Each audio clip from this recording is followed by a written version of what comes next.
Hello and welcome to Who Books That with Harrison Greenbaum. I'm your host, Harrison Greenbaum. We're here every Wednesday at 7 p.m. if you're on the East Coast, 4 p.m. if you're on the West Coast, and 6 p.m. if you're on Central Time, like our guest last week, Suzanne was, coming to us from Minneapolis, Minnesota. She was an incredible guest, so make sure you check out that episode. Make sure you check out all of the episodes. They're available at whobookstat.com. You can also click on the link at whobookstat.com to download the show as a podcast. Thanks to you guys supporting the show and all your positive reviews. If you leave a 5-star review, that helps a lot. This show is now in the top 100 performing arts podcasts in 6 countries around the world. It is in the top 50 in Australia, one of my favorite countries, Japan, Germany, the United States, the UK, and Canada. Yes. So keep downloading those episodes. I will keep uploading those episodes as soon as these finish. So you have an audio version. You can listen driving around, going nowhere because it's a pandemic. You can tune in every Wednesday, of course, 7 p.m., 4 p.m. And this show, as always, is sponsored by the International Brotherhood of Magicians, the IBM. Alexander, the former president, Alexander, was a great supporter of this show. And incoming president, Stephen Bergazzi, has been a guest on this show. They have both been incredible, as is everybody involved in the wonderful organization that is the International Brotherhood of Magicians. You can join them, magician.org/join the IBM/join. If you're listening by a podcast, there's a dash between the join the IBM. So it's magician.org/join-the-IBM/join. You can join, renew your membership, and take advantage of an incredible organization that has been doing incredible stuff throughout this crazy, crazy time. Well, it is now my pleasure to bring on our first guest. I am so excited. Not only does she have an incredible amount of credits, she's performed on a ton of television. She's performed at Lincoln Center. She is the only female to win the Illusionist Award from the Milbourne Christopher Award. It's the Milbourne Christopher Illusion Award. I knew I would struggle with that, but I got it. I have a Post-it. She also is a Merlin Award winner, and I am so excited to have her on the show. So make some noise, get excited from your apartment or home. It's Lyn Dillies, everybody. Hey, Harrison.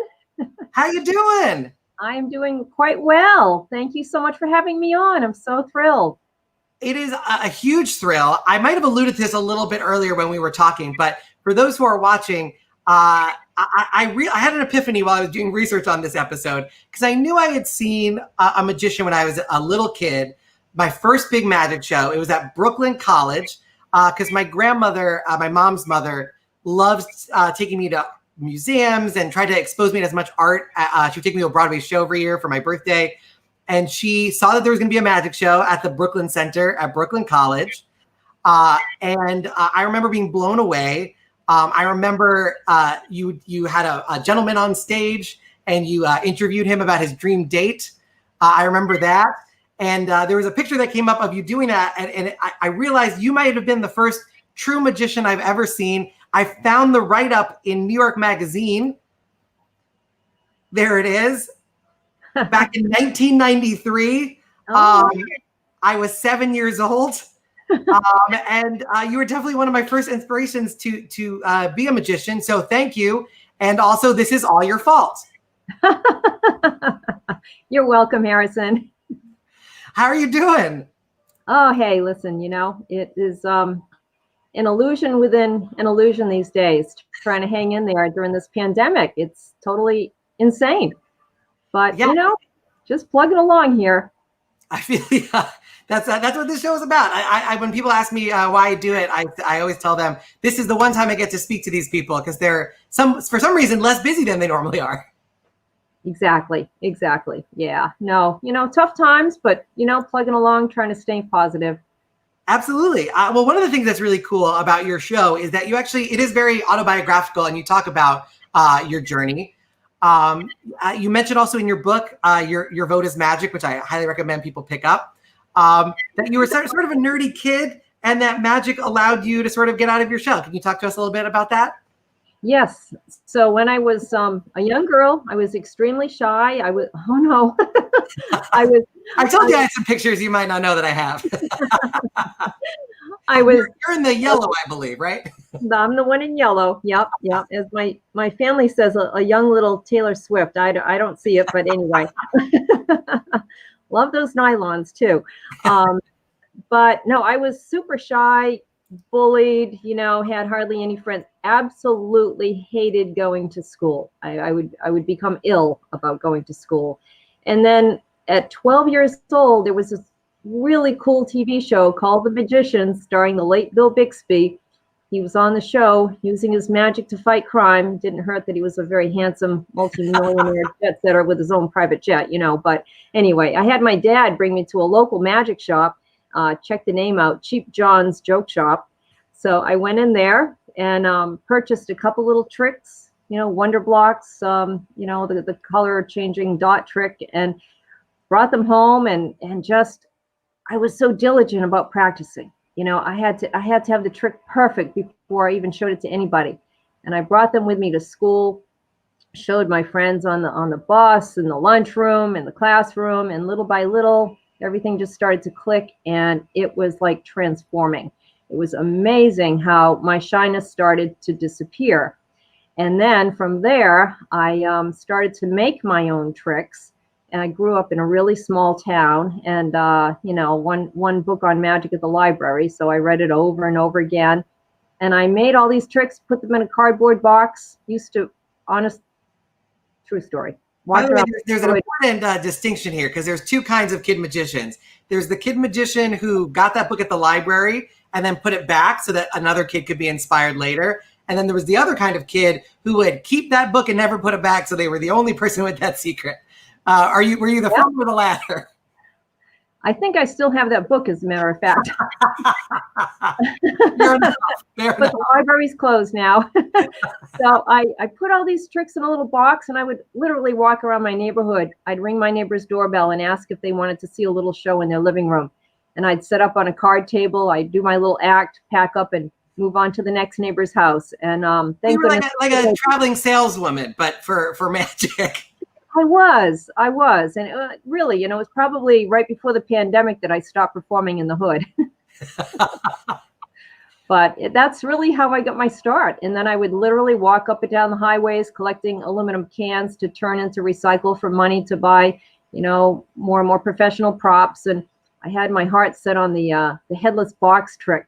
It was on the top shelf at Cheap John's Joke Shop, so the day that I went to buy that trick is the day that I knew I was going to run into John Stetson, and I was pretty nervous and psyched to meet John, because he was like the big celebrity in town. And between that and spending $65 on the headless box trick, I passed out cold right on the floor. It wasn't so cheap. Cheap John's did not live up to his name. That trick sounds expensive. No, but that's, from there, Harrison, I started doing birthday party shows and scout groups and nursing homes, etc., to build my experience. And I had my sights set on how I wanted my show to develop someday. And I'm glad the name of the magic store was Cheap John's, because you sent me a couple of photos from your childhood, which like these notebook, and you wrote Cheap John's, and I was very much hoping that John wasn't just some friend who was helping you out. No, that was actually the name of the store. It was in New Bedford, Massachusetts, and I used to catalog every single trick that I either purchased or made. And I had a description of the trick, and, sometimes some of them had more detail about the type of, age group for the audience and so forth, and how much I spent on the trick. And it was really amazing. And does that note-taking continue to today, or do you eventually have too many tricks to catalog? Oh, I think right now it would make me sick to my stomach how much I've invested in my show. Oh, there's Wonder Blocks. That was $1. I also like, yes, so are these little assessments that you have? Because it says adults, very good, children, just good. Yes, right. I thought at the time that it wasn't quite as appropriate for children. I don't know why. But yeah, no angles on that one. That was one of the first ones I ever purchased. And then there was Color Gem that was homemade. Yeah, that's hysterical. I came across those the other day. And I love that you said don't do more than once, because I think this is the one where you force the color. And so you did it more than once. They're like, it's always red. Exactly. I think that's why. I also know that, so you started out, how young were you when you officially started? You were like 7 or 8? No, 12. And then when I got my first professional gig, it was around 14 or 15 years old. Oh, there I am. Yes, that was probably around 15 or so. I love that plaid jacket. My dad helped pick Based that on the one out. decorations, it was Easter. Yes, yes, that was at one of those. You know, I think it was like a elk lodge or something like that. Yeah, LD for Lyn Dillies, of course. Miss Lyn D, magician. I still have that sign in the cellar. When did you change? When did Miss Lyn D become Lyn Dillies? Well, it kind of morphed into the Magic of Lyn for many years. And then I just decided to forego that and just go with my regular name. Yep. I just thought it had a nice little ring to it, was different, you know, so just kind of, because Magic of Lyn, it could be the Magic of Teddy doing birthday parties. So I kind of phased that one out. I tried to get away. I'm Harrison Greenbaum is my very Jewy real name as well as my stage name. But I tried to change it when I was younger, and my dad said my grandparents didn't survive the Holocaust for me to change my name. I remember him telling me, but Sarah Silverman didn't change her name, and she was fine. And I finally got to work with Sarah. This was years ago, and I told her the story. I said, you know, you're one of the examples my dad pointed to when I wanted to change my name. And she said, tell him it cost me a lot of work. That's awesome. But you got some pretty good press right out of the gate. I have here an article from Scholastic magazine. Oh my goodness. Wow. Yeah. It says Lyn started to do magic when she was 13. Now she is 15 and she is a real magician. Without reading the article, Lyn, I don't want you to read the article. I will ask you the questions at the end of the article. It is normally to test reading comprehension, but since this is your story, I imagine you'll be able to answer it without knowing what's in the story. But it says, to do magic well, Lyn says, A, you need to practice, B, you need to play baseball, or C, you must move in a slow way. Yes. Practice, practice, practice. Absolutely. Career means about the same as job, hobby, or magic show. Yep, career. I think it can mean all three, actually. In your case, because magic show is your career. And then this last question, I'm going to be honest, was the hardest one for me to answer, even having read the article. But it says, another career Lyn might like is A, driving trucks, B, acting on the stage, or C, farming. Oh, well, definitely not farming, but coincidentally, I do love driving my truck. That's right. I read that, and it was interesting because I think the answer they're trying to get you to say is acting on the stage, I believe. But driving trucks for a random wrong answer is actually kind of correct, I feel. Oh, yeah. I love my truck. And I believe you and your dad shared that passion, right? Yes. My dad, there it is. My dad helped me spec out that truck. He was so proud of that truck. He was also very proud of the fact that my truck was bigger than his. He loved that. But no, I really seriously enjoy getting behind the wheel with my crew and cruising around the country. I really love it. And how does, I mean, as you know, as an illusionist, it's a very expensive investment. Those tricks are big. You have to, the transportation is difficult. How do you build that up? Is it one illusion at a time? Is there a big investment up front? What was the journey from no illusions to master illusionist? Right, right. Well, you do have to crawl before you can walk. You know, you have to have a good foundation in magic. You have to know every aspect of it and learn how to be a good performer, a good magician before you're going to be, hopefully, a good illusionist. So I started out with one illusion at a time. And I looked at my show as kind of a puzzle. I love puzzles, by the way. So I put all the pieces in place. You know, I wanted to make sure I had a really strong opening, definitely a strong ending. And then it was filling everything in between and making sure that every piece could stand on its own if it had to, you know, and even the filler, the smaller effects between the illusions had to be strong. And that's the ultimate goal, I think, for anybody putting together a large touring show. You know, it has to be really airtight. And there we go. There's the twister illusion. And that's a real fun one. I love that one. And yeah, so, you know, it's just all building blocks, Harrison. And then, you know, kind of weaving a little bit of a story together, you know, just putting in some of those extra little touches here and there. The music's super important to me. Some comedy as well. You know, a lot of ad-libbing and so forth. Of course, it's not really ad-libbing, but it appears that way. And yeah, it all comes together like a well-oiled machine. And one of the things that's interesting too about these illusions is most often when you see them, it's male magician, female assistant. You've completely reversed that dynamic. Has that presented any difficulty, especially in terms of the actual illusion themselves might be have to be rebuilt too? Yes, absolutely. I mean, these illusions are designed for somebody like me, like a toothpick, you know? So it's been really challenging. It really has with the role reversal. And I give my male assistants and partners an immense amount of credit for their diligence, their loyalty to the show, you know, even just to maintain their size and their weight and so forth. It's really a testament to their loyalty. And I love them all. I really do. There's Mark LeBlanc appearing in the Crystal Casket illusion in front of one of our symphony performances. Yep. One of the things that I read is that there was a moment where having high heels was particularly dangerous. Can you take us back to that moment when there was a disaster struck? Oh, I've had a couple of doozies.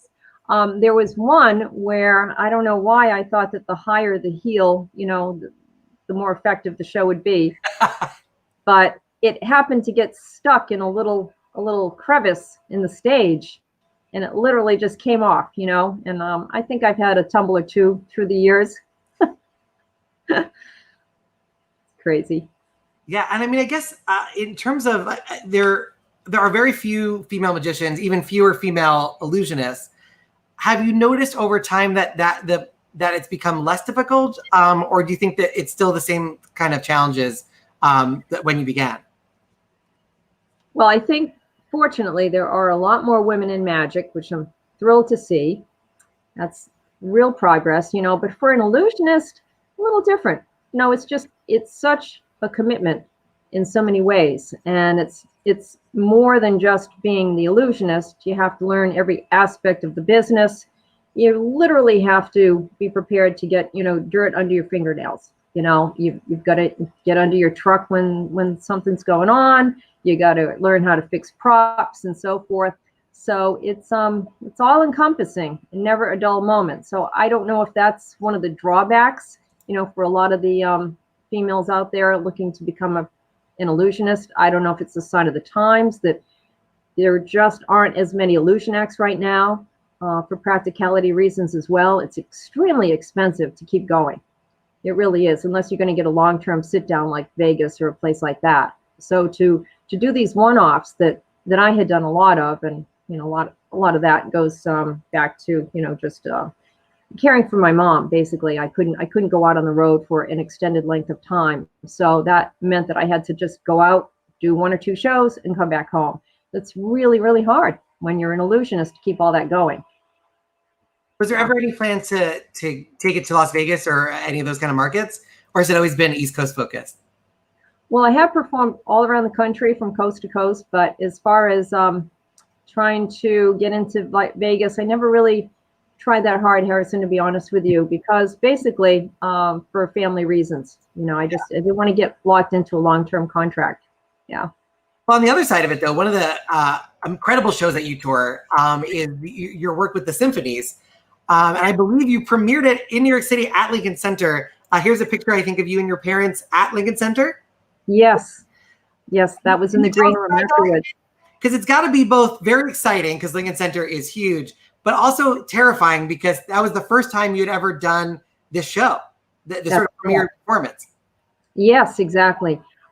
So I had the brainstorm of this program, combining my magic with the popular classics played by a full symphony orchestra, to perform the illusions right in front of the full symphony. And it took a long time to put the program together, music choices, etc., and then to promote it, to market it. And one day I was in New York City with a good friend of mine, and she asked me about the symphony program. She said, "What's happening with that?" I said, I don't know. Hopefully, you know, it'll come to fruition someday. But wouldn't you know, that was the day. It was on my birthday. I received the call from my manager, and he said, "You won't believe this. You're going to be premiering this at Lincoln Center." I couldn't believe it. Birthday present ever. I would love that birthday present. I know, of all places. So I was able to arrange a meeting, and I went to Lincoln Center the next day, and I walked on stage and my legs were just shaking. It was just so, I was awestruck. It was beautiful. And then we pulled it together. One of my fondest memories in my entire career was when my dad arranged to hire a private bus, and he had family, friends, fans filling the bus to go see us perform at Lincoln Center. It was incredible. So yes, as a result, that performance led to me performing all around the country with different symphonies. And it's one of my very favorite things to do. I'm very, very passionate about that program. And I think as much as your dad and mom were instrumental in influencing your magic, I think your grandfather was kind of instrumental in influencing your love of instruments. No pun intended. He really was. He was there. Oh my goodness. There he is. That's my grandfather, Kenneth Park. And he was a very, very well-known violinist. He occasionally performed with Arthur Fiedler and the Boston Pops when they came to our area. And he taught me how to play the violin. And I finally got up to third position, was doing pretty well. We used to play Christmas duets every Christmas together. That's my dad in the background, pretending like he's conducting, and my cousin Martha was holding on to the book. She was a great book holder, and it was fantastic. And so I couldn't do two things at once. It was either the violin or my magic, and really the magic just took over. Well, one of the things also, I guess, when you're performing for an orchestra, because illusions, there's a timing to it, and usually it's to music and you know exactly when it's going to happen. But with a live orchestra, I imagine conductors might go a little bit AWOL sometimes. Has there been any difficulty in keeping them in time with the magic that you're doing right in front of them?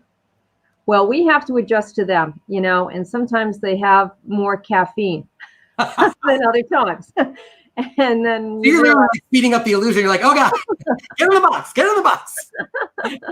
and I'm a stickler for hitting those crescendos and everything, so that's what makes it really, really exciting. And so you just have to adjust, but that's what makes it so cool. You're on the edge of your seat the whole time. It's like a roller coaster ride.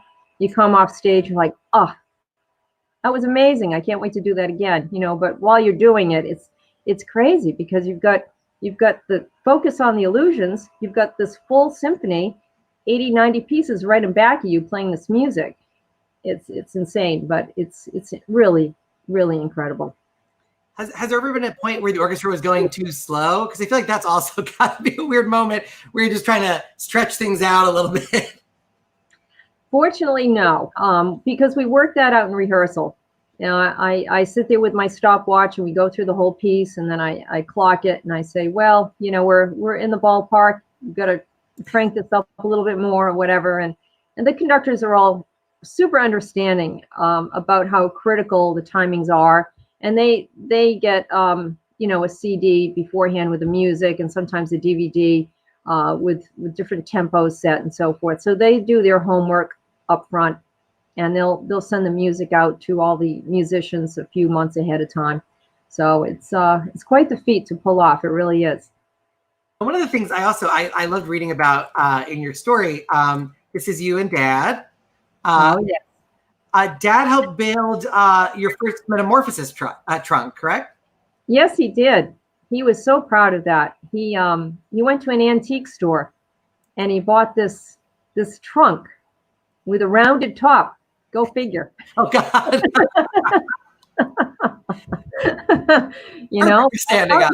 He did an amazing job with that trunk, and you could even examine it. That was the cool part about it. He had it all lined with carpet and everything, and that was back in the day where instead of having a hoop that went around the perimeter, it was, check this out, it was like a portable, it was a type of structure. Oh, it took forever to assemble it. But that's nice, Matt. But we had to put together all this piping with a shower curtain attached all the way around. It was really ugly. But anyway, he got the job done. But the beauty of you mentioned the carpeting. So it seems like he did something that few illusions do, which is he made it kind of comfortable.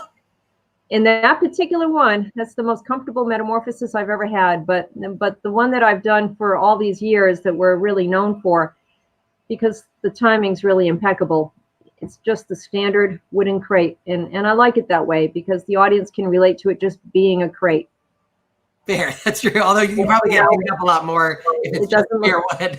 Yeah, but it doesn't look too proppy. It's just super basic. I really like that, you know, but that's probably the one illusion I'm most proud of because of the consistency of the timing. Well, that's perfect. Even having neck surgery, Harrison, it was still gosh. I literally broke my neck and didn't know that I broke my neck. And it was how did you break your neck? Was it magic related or unrelated?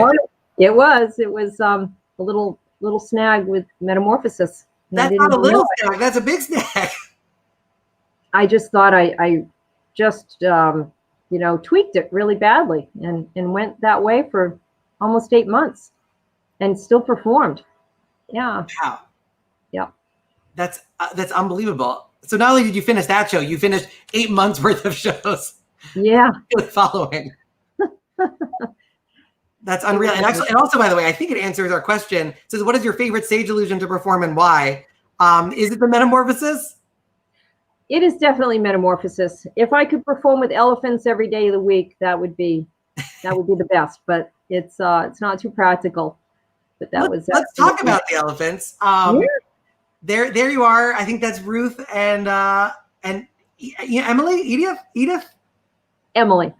Yes. Okay. My girlfriend's name is also Emily, so I was very nervous that I was accidentally calling the elephant by my girlfriend's name, which she would not have been happy about. But I'm glad that it's on the record that elephant is also named Emily. I am not making a critical error. No. Those are my gal pals, Emily and Ruthie. And that was when we had done a mind reading effect. The first illusion that I had performed with them was back in 2000 when I produced both elephants. That was in New Bedford at the Buttonwood Park Zoo. And the zoo was under renovation and it was reopening. And I proposed the idea to the mayor of New Bedford, Mayor Kalis, about the concept of producing one of the elephants for the grand opening. So he was pretty excited about that. Here we are, there's Emily. And that was the illusion that we performed. And halfway during the whole process of developing the illusion, I had a brainstorm of how I could make Ruthie appear in succession. So that was phenomenal because the audience was, you know, Harrison, I'm sure you've had some of these wow moments on stage during your career where you're like, wow, that was an aha moment. Well, for me, in all the years I've been doing this, when I performed that illusion and produced Emily in front of a live audience, you know, it was a one-shot deal. That moment when she appeared, that was an aha moment. I mean, people just screamed. It was so beautiful. And then I repeated the illusion immediately. This is the cool part. So Emily appeared, the whole structure that the curtain thing dropped. And then I asked my crew to raise it again. And then I made mention of the artwork on the front of it that they had trunk painted. And then the whole thing dropped again and boom, there was Ruthie, the second elephant. So I found out that had made magic history. It's been archived in the Society of American Magicians, National Archive. So you're the first and only magician to produce 2 elephants? In succession like that, yes. That's so cool. And as a result, I discovered that the elephants love to paint. They're very talented artists. And, you know, after that, I really fell in love with both of them and would make numerous trips to the zoo every couple of months with their favorite treats, red seedless grapes. I was known as a grape lady locally, you know, because I would go to these stores and buy, you know, just hordes of grapes. Did you tell them that you were giving them to elephants, or did they just think you had an insane appetite for just one food? Either that or I love wine. I don't know. You're running a winery operation in your basement. But anyway, so I decided to put another illusion together where I would do a mind reading feat, a prediction of what they were going to paint in advance. And the box was on display in the lobby at the zoo. And then the night of the event, Mayor Kalis brought the box over to the site. We connected it to a little pulley on a rope, and it was suspended in front of the audience. And the elephants came out and they painted on a large canvas. And wouldn't you know, then the box was lowered, opened up, and it was my prediction matching exactly what the elephants had painted. And who built that prediction effect? Was it built by somebody? Yes, that was Wellington, Bill SCHMEELK. Nice. And has he built a lot of your stuff in the past? He's built probably 90% of my props. Wow. He's an amazing, amazing builder. Yeah. And that's a very specific number. So let's double check that. I totally believe you. I trust you. But here is Bill SCHMEELK himself. Hi, Lyn. Bill. How are you? Good, I'm doing thank fine. you. How's it Good to see going, you. Bill? Thank you for joining us. Well, thank you for having me. Oh, it's such a treat, Bill. This is awesome. And I have to say one thing about Lyn. When she buys a trick, she doesn't just buy it and do the normal thing. She adds something unique to it all the time. I especially like her head chopper routine. And that's one of the things, as a builder, it's nice to build stuff for people that you know are going to enhance it and make it more than just, I bought the prop and I'm doing it. And she does that. And we've also done a bunch of unique things for her that some of her ideas. I'm thinking of the metamorpho spots that time. Oh, yeah. The big one, bowling ball and all. Bowling ball production. Yep. Yep. Our little modifications on Twister and Twister was another. What ultimately became the conductor illusion for the symphonies, which I've gotten so much use out of, and you've seen that performed. Yep. Yeah. And I heard that Lyn has been the first person to perform several of the effects that have come out of your shop. Is that correct? Yes, actually, she was the first one to do master prediction. Yeah, that's with right. the elephant painting. That was one of the things that drove us to make it, because she needed to have a prediction that was big enough to fit an elephant painting in. It was like 3 feet by 4 feet. It was a huge piece of paper. Yes. I think Lyn's phone calls are different than Elephants don't paint with a small brush. What's that? I feel like Lyn's phone calls are different than most illusionist phone calls, because you might hear, "Hey, we're going to put an elephant painting." Right. And they don't use small brushes. They brush with big brushes. Oh, my I goodness. also heard the origami, because Lyn's male assistant obviously is built like a man, so it's more of a triangular shape than your prototypical sort of skinny dancer type. So have there been any modifications you had to make? Yes, that's an illusion that is very tight for a slim gal, and putting a guy in it was tough. In fact, I can remember Mark had to put Vaseline on his arm so he could be forced into this thing. That's a sign of a dedicated assistant, though. Oh, my Putting goodness. Vaseline up every show. You know he's a She's keeper. always had dedicated assistants. I sure have. I've been so blessed. Yeah. And Mark unfortunately could not be with us tonight, but he did tell me that the origami was a very tight squeeze. So it was not his favorite illusion to perform. No. And during the hurricane, there was a hurricane that destroyed a lot of your workshop, but somehow that was the only thing that survived. The one thing he was kind of hoping would get destroyed. That was 99, I think. Hurricane Floyd kind of wiped us out for a while. Oh, that was devastating, Bill. My goodness. You had a whole bunch of head choppers go into the Hudson. And several hundred magic switchboards. That's got to be very confusing Which I think appeared at Davenport's magic shop a few months later in England. Yeah, because they went down the Hudson River. I mean, I can only imagine if you were doing the cleanup effort and you found a bunch of head choppers and switchboards. I'm wondering what the hell happened during the hurricane. Yeah. Brutal. I bought my house twice. Dedication, Bill. Dedication, right? It's the things we do because we love what we do so much. And Bill, having worked like so long with Lyn and really seeing her evolve, is the Lyn that you first met when you built her first illusion, how is that different or the same from the Lyn now? Wow, I'm trying to think of what the first one was. Was it the Master Prediction with the elephants? I forget. No, I think, oh my goodness. It might have been Twister or origami. It wasn't Twister, because I remember you already had a show going and I went to see you and we looked at, we measured some things. Oh, okay. Yeah. Okay. Yeah. But, oh my goodness. There have been so many, when you modified the crystal casket for us with the new opening so I could be produced on top of the crystal. There have been so many, Bill. Lyn has been very good at giving advice and contributing to the way something should be built, and also taking advice.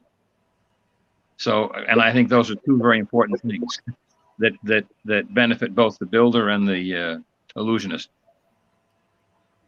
And is there anything that sticks out in terms of those modifications that she's made? Is there a trend on what they are? Is it about comfort, deception, visibility? We don't design any illusion for comfort. We design it for deception. That's fair. Got to see. We don't care about the comfort factor. Unless you're that for deception. I love when we that measure somebody. Made sure that his daughter did not get hurt in the metamorphosis. Whenever we measure somebody to fit in something, we'll usually make a frame or something, and they kind of lay in it. Then we reduce the dimensions. We get it as small as we can, and then without telling them, we reduce the dimensions in each direction, because if you can get in it right away, it's too big. It's got to be something you have to work at getting in. And if you make it so they get in easily the first time, it's too big, because then they'll be hanging pictures inside and all that, They get too comfortable, then they go off there. They start eating more. You don't want to watch. They stay in there. Have you ever had to adjust an illusion because the assistant has changed size? Well, with some illusions like the origami, probably the worst thing they can say to me is, I'm doing it with my wife. Oh, no. And they can't say, hey, honey, take off a few pounds. So, so I always prefer when they have their own assistant. Fair enough. But Bill, I appreciate you so much for joining. Is there any last Lyn stories you'd like to share? Just it's been a long relationship we've had business wise, and I'm very thankful for it. And I wish Lyn the very best in the future, especially in these hard times. I hope we can get over this and start seeing people in face to face. It's very tough doing magic when you got to set the audience 6 feet, each person 6 feet apart. So I wish you continued success, and Bill, thank you for all the past you're business always we did. such a delight to work with, and you're really the best at what you do, and I'm very, very appreciative. Thank you so much. Thank you. Bill, thank you so much for joining. And if you would like to check out his incredible illusion building workshop, go to wellingtonent.com, wellingtonent.com, and check it out. He is amazing. Thank you so much, Bill. Thank you so much for joining. Thank you, Bill. Thank you. Take care, Lyn. Take care. Thank you. And speaking of illusions, we alluded to the two elephant appearance, but there was another illusion involving this animal on the right, a donkey, that might have been, I think, even more complicated, because the two elephants got along with each other. But I imagine getting an elephant to get along with a donkey is not in their nature. No, especially when they can represent the two live mascots of each political party, Harrison. That's well, right. If one of them doesn't want to perform, it's going to be a little bit too partisan. Yes, and you know what a hard time they have down in Washington. So you can imagine when you're dealing with two elephants, an elephant and a donkey. So there we have the illusion right there. So that's a nice segue, Harrison, into your vote is magic. I do my best. I do my best to do smooth transitions.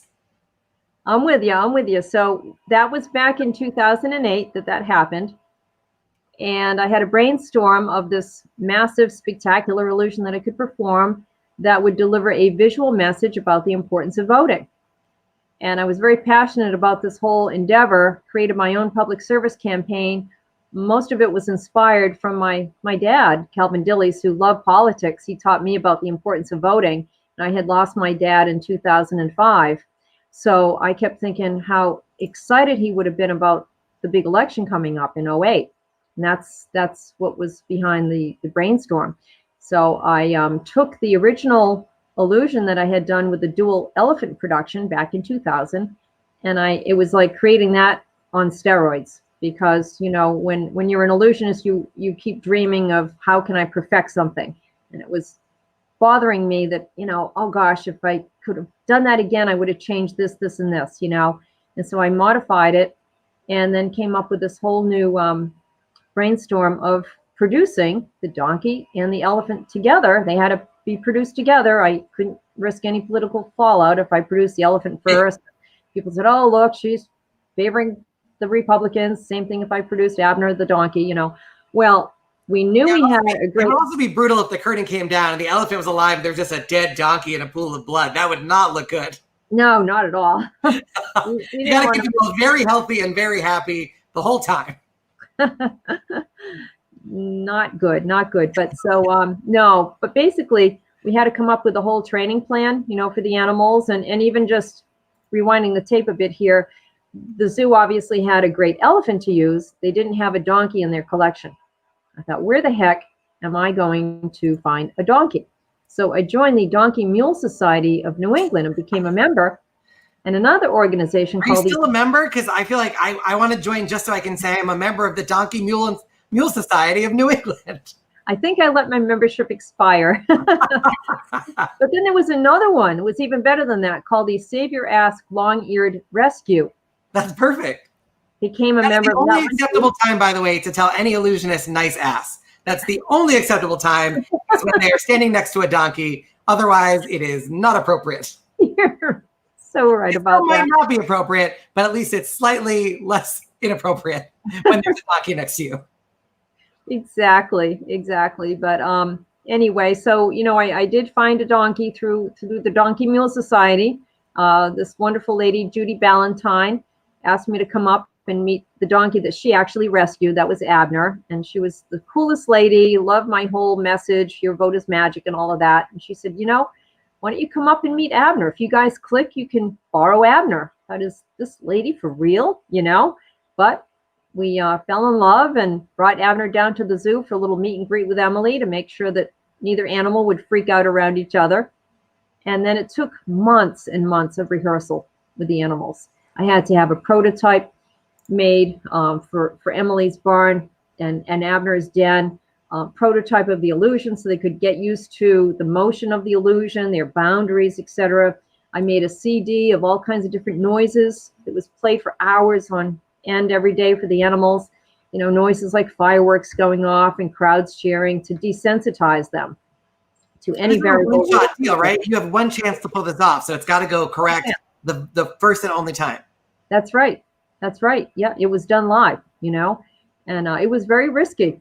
And just to give you an example of how things can go so screwy and be so random, one day I went to check on the animals and they were finally standing within 4 feet of each other. That was quite the feat. I mean, that took weeks to accomplish. And I show up and the trainers were astounded and nobody wanted to blink or breathe. And then all of a sudden, out of the blue, Abner decides to sneeze. It then caused Emily to just jump in the air, and her trunk whipped around and she started trumpeting and her ears are flapping. And then it caused Abner to just take off and bolt. And we said, wow. You just saw a 7,000-pound animal get upset. That's pretty amazing. You know, Abner was going to be the X factor because we could not have predicted the sneeze, you know. Right. So it was a nail biter. It was an unbelievable experience performing that illusion. Well, let's show the audience a small taste of the payoff of years of work. 2000 producing 2 elephants, then 8 years later, the Your Vote is Magic. Here is a small clip from that performance.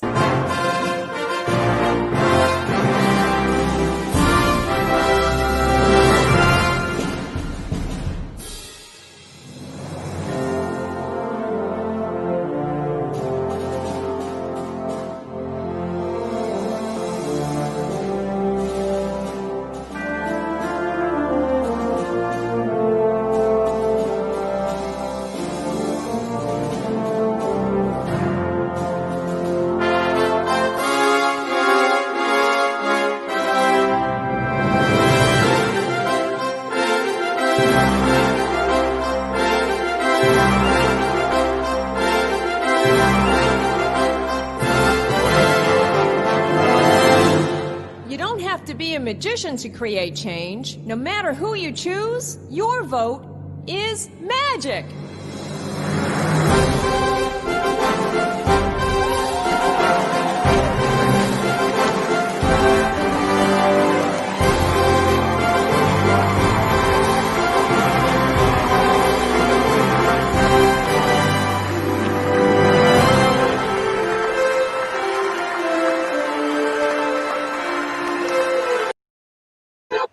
Oh, that's so epic. And that music is custom, right? That is, you have that music for that. I was like saluting during it. It's very inspiring. I had it composed. Joe Carrier was the composer. He's awesome. And here's another subtle but and hopefully smooth transition. The elephant and donkey end up becoming good friends. Who are your closest friends in magic? Who would be your donkey if you were the elephant? John Stetson. He's a great friend. He's in the building. Oh my goodness.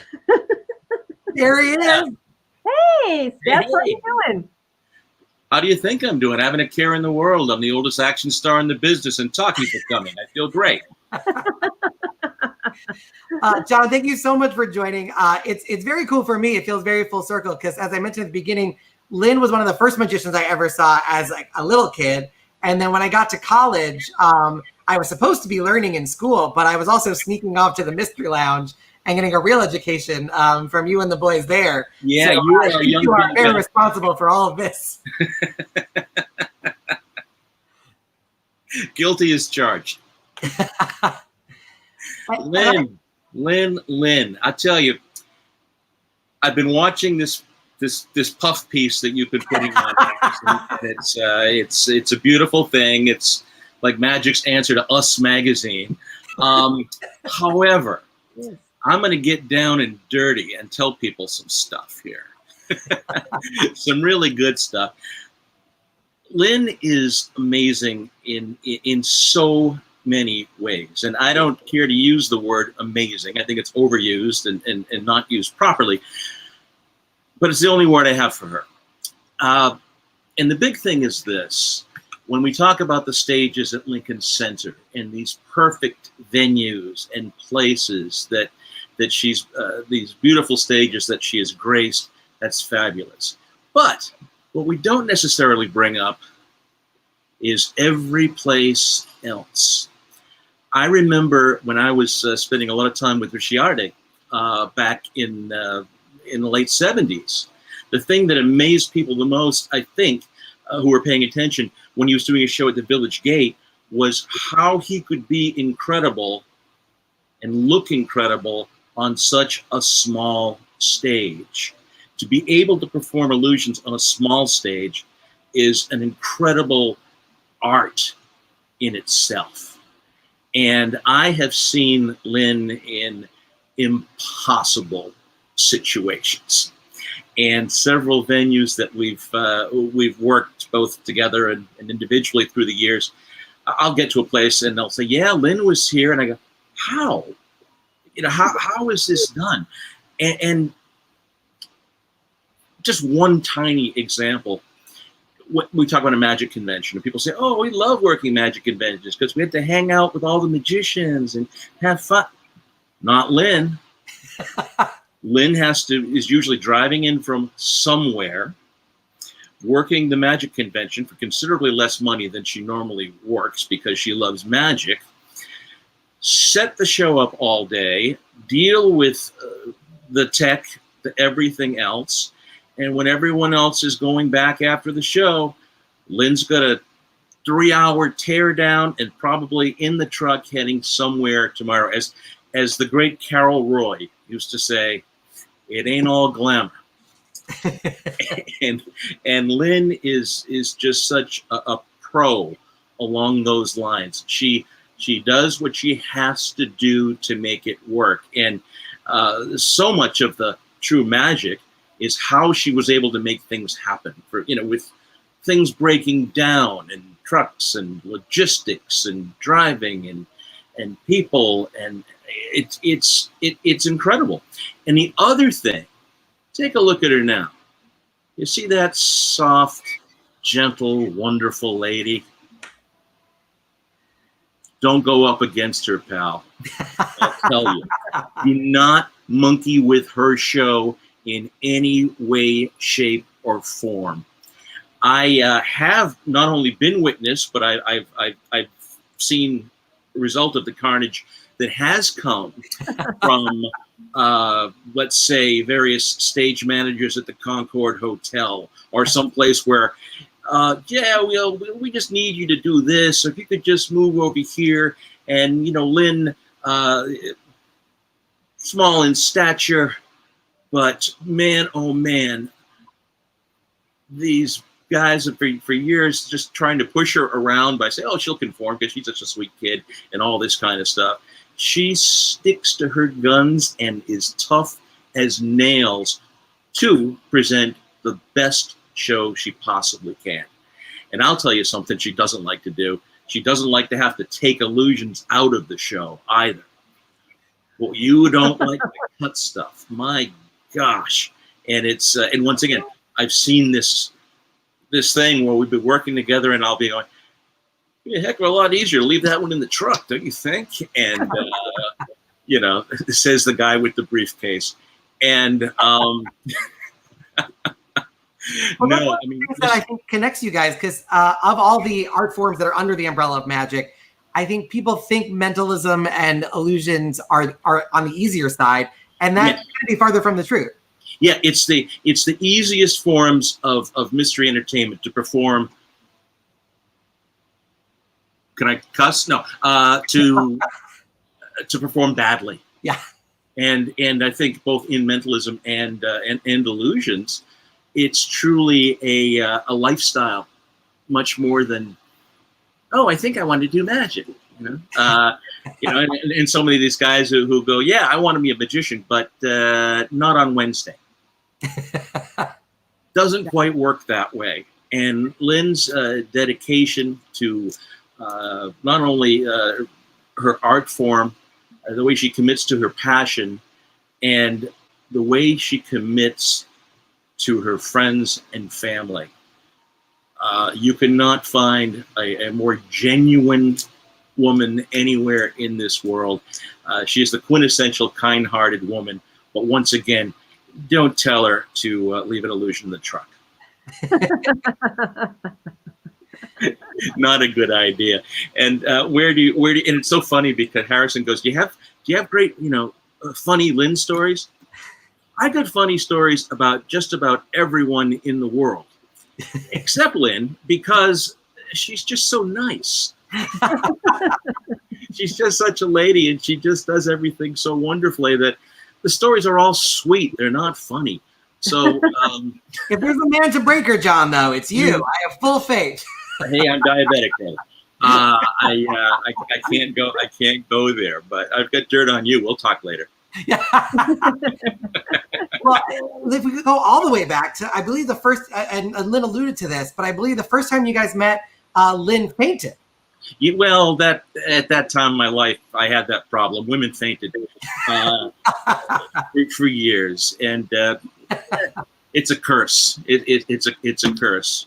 What was it? The Masked Magician? Not Valentino, but there was a guy who worked. Technically speaking, we're all masked magicians now, at least. Well, yeah. This next year or so.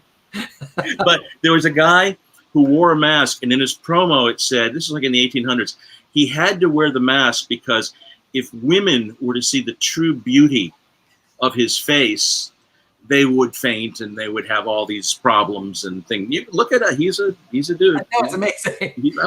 You should do that. Yeah. Oh God. Take this off, but you faint. It's all about. John's Guild Shop, Magic Shop, was actually a tobacco store in the 1800s. I think it opened 1872, 3, something like that, in the original history, and then it became the joke and novelty center for miles and miles around. And there were two wonderful brothers who ran it, and then a great fellow, a fellow named Joe Burke, bought it. He was an educator, a grammar school teacher, and he loved magic and really expanded the magic department there. And science magician on duty, and oh man, it was exciting. It was more than our 13-year-old heads could take at the time. It was just a beautiful thing. And is 13-year-old Lyn any different than this Lyn, or was there an evolution of style, magic style, or has she been just consistently this amazing? I know if you go back in time for me, I'm then Her style. Very awkward point. Now I'm an awkward man. Her style has been consistent, but it has evolved. It's truly her. It's truly her. And what I loved watching through the years was just the confidence level just growing, and just as she became more, well, she was always at home on the stage. I don't think she'd rather be anywhere else in the world. But just the confident level as the years have gone on, and what she does in it, it's amazing. Oh, and speaking of amazing, I think that like the Magic Camp kids, this would be the greatest thing that you should do sometime. Set up a camera or something backstage and watch. The show backstage is as entertaining as the show on stage when you look at how systematic everything is, and placement and movement of stuff and things, and it boggles the mind. You know, when you talk about, oh, some people think this stuff is easy to do. And I think it would be a great education, not just for a lot of young magic aficionados, but I think for everybody to see what it really what really goes on behind the scenes is it's incredible. It's absolutely incredible, and the timing is just so. Once again, I harken back to one of my heroes, Ricciardi, and there are little shades that I see occasionally that really make me smile when I see my dear friend Lyn, and it kind of reminds me of a little something, whether it be a little move or the way a prop is thrown and caught, or just the way something is backstage, and you go, well, that's never going to get where it's supposed to be. Well, oh, it's there. How did that happen? And once again, that's not the audience. That's this jamoke sitting on the side of the stage who just has to come out and say, good evening, here's Lyn, bye. Well, Lyn, when you guys were both young magicians, I assume there were other people in that group that did not end up becoming professional magicians. Lyn, did you both know that you guys were going to be magicians forever? Was that never in question, or was there ever a possibility of another job? No, I don't think so. Right, John? No. The only other job I had is I worked for a detective agency for a short period of time. I think the only job Lyn had other than magic was tea saleswoman. I have photographic evidence of that. Oh, yes. Oh, yes. During her hair modeling days. Oh, my goodness. I think that was how Lyn looked when I met her as a kid. This photo, by the way, Marietta wanted to join us, but he unfortunately has no electricity. There's some power outages up and down the East Coast. But this photo is interesting because it's Marietta. Yes. There's also there's two other mayors in this photo. There's Mayor Lang and Bill's real name, I believe. Michael Bornstein. Mike Bornstein. His real name was Mayor as well. So it's Lyn and three mayors. And Maurice Farnell. Yes. Yeah. That's when I remember it used to be in my technical rider that I would need an extra hotel room just for my hair. Fair. I feel like you could hide doves in there. I think it could be a method. Oh, definitely. It came in really, really handy, Harrison. It's awesome. It's also, I love it too, because everybody else sort of, it's like very old school, too old even for when this was filmed, and you seem like of the moment, and all attention is on you immediately. John, would you agree that that's the effect that Lyn has in a room? Is I feel like there's no way to look at this ad and not be immediately drawn to Lyn over everybody else. Most definitely. That's who she is. That's who she is. And Harrison, as time goes by, more and more I consider hair to be a privilege. And I just hate to see people abuse that privilege. Fair. Well, John, thank you so much for joining. It's so good to see you. Well, I love that you guys have known each other for so long. It's amazing. And you guys, I think, still live like 25 minutes away from each other, right? You guys are still in your lives as much as you were when you were 14 and 15. Yeah, and Lyn is actually working on a project for me right now. That's right. That's right. I know. I can't wait, John. It's going to be great. Thank you so much for joining us. Harrison, thank you for the opportunity. My pleasure. And I love everything that you're doing. The shows have been great. I know you'd asked me before. Unfortunately, I've not been able to be with you, but I've been watching, and it's terrific. It's just great stuff. Well, thank you so much. Love you, brother. Mwah. You're a beast. I'll see you soon. John Stetson, everybody. You can follow him at John Stetson on Twitter. John Stetson. We have a few more minutes with the great Lyn Dillies. So if you have any questions, please put them in the comments below. That's via Facebook or via YouTube. I can ask those questions. So make sure you put them into the comments. The first question already coming up is, how many people do you employ just for your animal management when you work with them? Oh my goodness. Very specific question. They're not regular employees, but when I worked with the elephant and donkey, we had to have about 4 professional trainers with each animal, and it took about 12 people just to pull that illusion off.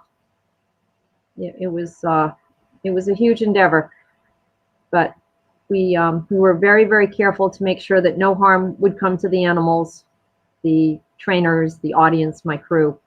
Yeah, it's very, very important to us.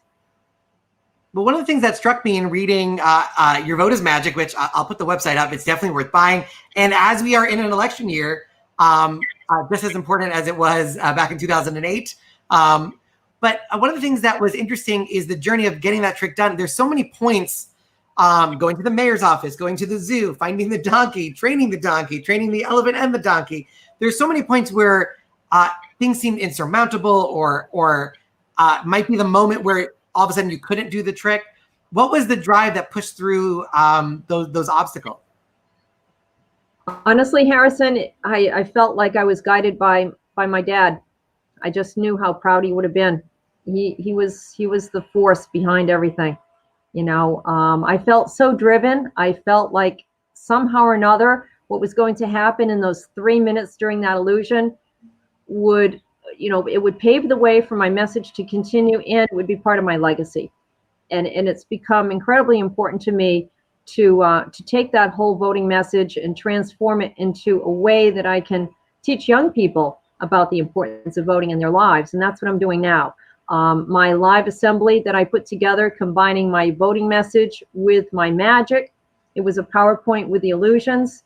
All those live assemblies have been canceled, unfortunately. So I thought, how can I make sure that this effort doesn't go to waste, especially with this big election coming up? So I've been working on putting together a video. So it'll be a virtual visual civics lesson for students around the country. And a lesson plan will accompany it as well. So that's one way where I can get it right into the schools. So I'm super excited about that. And that's what I've been working on for the past couple of months. And I feel like that seems like such a trend. One of the things when I was talking to Marietta earlier today, that he said to me about you that struck me was how inspirational you've been. And he said if he had infinite money, he would put you in every school in the world because your message in all your shows is so powerful. Has that always been a drive for your magic in terms? Not every magician goes on stage to inspire people, but your vote is magic is to inspire people to act and to vote. Your school shows is to inspire people to overcome adversity. Your symphony show is to inspire people to love classical music. How does that become the thread? It's such an amazing thing about you. Oh, thank you, Harrison. I view it as this, that we're all born with some kind of a gift, something really, really special and unique inside of us. And some people don't know what that gift is for many, many years. But for me, fortunately, I knew at 12 years old what my gift was. And of course, that's magic. And when you finally discover what your gift is, you have to make sure that you unwrap that gift and share it with the world to make it a better place, to make a difference. That's how I view my gift. I'm very, very blessed to do something that I love. There are some times when, and I'm sure like you're on stage, you pinch yourself. You can't even believe that you're getting paid to do this because you love it so much. So my magic is sort of the hook. It's the hook to get out there and make a difference. And that's what makes me tick. That's what it's all about for me, to inspire young girls, let them know, listen, you know, I can be successful in a very male-dominated career. Teach young people about the importance of music, classical music, and most especially to teach them that they have an important voice. Use it wisely. Get out there, make a difference, vote. It's extremely important. So, and all of that is possible because of my gift of magic. Yeah, one of the things that struck me when doing the research on you, because you were on the cover of Magic Magazine back in 2005, and there wasn't another female magician on the cover until 2011, and it was Lisa Simpson. And I think your presence inspired, I mean, not just little girls, but little boys. As a little boy who was inspired by you, and I just think it's phenomenal. We have another very specific question in the chat. It just says, do you have any scheduled shows? I think people just want to see you perform. I imagine they're on hold during the pandemic. Sad to say, they are all on hold. Yes, every single show right now has been postponed indefinitely. So we all have to just hang in there. We all need more magic in our lives, and that's what we're going to do. We're going to carry on. It will continue. Yeah, and I do imagine once shows start underway, you'll be one of the first people back on stage. It'll be you and me racing for the microphone. Definitely. We're almost at the end. I guess this might be a tough question, but at the end of your career, which hopefully won't be for a very, very long time, but looking back, what would you like your legacy to be in magic if you could choose now? Really and truly, it's sort of encompassing everything that I just explained. It's I don't proclaim to be the best illusionist in the world, best magician in the world. Far from that. But I hope that just my gift of magic in general can just somehow make the world a better place. I love that so much. And the final question, because this is being broadcast and presented by the International Brotherhood of Magicians. There's a lot of young magicians who are watching, who I'm sure are already greatly inspired thus far. But what advice do you have for a young performer, magician, entertainer in their career as they look at performing magic and becoming Lyn Dillies eventually? What I would tell them, and this is part of the whole journey, it's a process to discover who you are as a performer. You know, there's so many different types of magic that you can go into. And sometimes you have to experiment a lot, but hone in on who you are as a performer. And once you're really comfortable in your shoes on stage, then anything is possible. And you have to love every single element of what you do, whether it's the performing, whether it's the business end of things, whether it's the creative process. And you can never underestimate the value of practice. Some of these kids, you know, they get a trick and they want that instant gratification. And you have to be so diligent about practicing. Don't do a trick until it's really perfected. And you don't even have to think about it. You know, it's literally once you do that trick, it just becomes so natural to you. And that's pretty much it. But I really think that you have to define who you are as a performer. That's fantastic advice. Lyn, thank you so much for joining me. It's been an absolute honor and pleasure to have you on the show. If you would like to follow Lyn, and I hope they do, go to magicoflyn.com. There's a lot of great stuff there. And of course, yourvoteismagic.org. Check out that website, purchase the book. Lyn, thank you so much for joining, and I hope our paths cross again soon. Absolutely, Harrison. My best to you. You're doing an awesome job. I'm so proud of you. Thank you so much. Well, one of the reasons I'm here is you, so I can't thank you enough. Thank you. Mwah. Lyn Dillies, everybody. Unbelievable. Make sure you follow her at magicoflyn.com. Yourvoteismagic.org. And a huge thank you to our special guest. You can go to Wellington ENT. That's short for Enterprise, WellingtonEnt.com. You can check out all of Bill's work, purchase his work. It's fantastic. Go there. And of course, follow John Stetson at John Stetson on Twitter. Fantastic mentalist, fantastic performer. Definitely check out his work when you have a chance as well. And you can follow me on the social medias at Harrison Comedy. That's on Twitter and on Instagram, technically on TikTok, but I'm also an adult. And you can download this episode and all previous episodes at whobooks.com. That's all the videos. You watch all the past videos and download it as a podcast. Keep those reviews coming in. Keep those 5-star reviews coming in. I appreciate them very much. The International Brotherhood of Magicians appreciates them very much. It gets the word out about the show, and we really, really appreciate it. Please join the IBM or renew your membership if you already are a member. It's magician.org/join-IBM/join. Pretty simple. Magician.org is IBM's official website. /join the IBM/join. Definitely a fantastic organization worth joining and participating in. This show is every Wednesday next week. I'm taking a quick break, but oh man, the guests that we have when I come back are spectacular. They're going to blow your mind. They're going to blow your mind. So make sure you tune in Wednesday at 7 p.m. Not this Wednesday coming up, but the Wednesday after. Oh boy. Keep your eyes peeled for the announcement of who the guests are coming, because they're huge and it's going to be so fun. So go to whobooks.com, at Harrison Comedy. You get all that information. And that's it. That's been Who Books That. Thank you so much for watching all around the world. Peter Samuelson is in the house. Big hugs to Peter as well. Sending hugs to Lyn and John. We have Georgie. He's saying yes. There's a hey there. We literally have people coming in from the East Coast, the West Coast, from Australia, from all different countries. So thank you guys so much for tuning in. Somebody from England as well. Thank you guys so much for supporting the show. My name is Harrison Greenbaum, and this has been Who Books That? Who Books That with Harrison Greenbaum. I sing it every time, and I don't know why. It's presented by the IBM, that stands for International Brotherhood